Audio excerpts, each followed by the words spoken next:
नवरंगपुर जिल्लार जड़े सुपरिचित विशिष्ट समाजसेवी लायंस क्लबर सभापति उत्कल परिषदर सभापति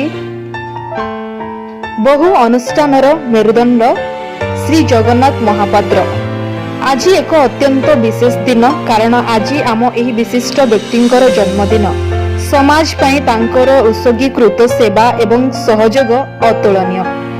से अनेक लोकंक जीवन रे आशार आलोक भरिछंती।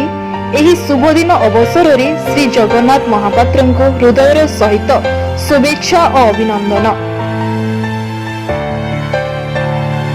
आमे आपणक दीर्घ आयुष उत्तम स्वास्थ्य सुखमय जीवन एवं आपणक समाज सेवा एही भली भावरे जारी रहू यह भगवान को निकटरे आम प्रार्थना।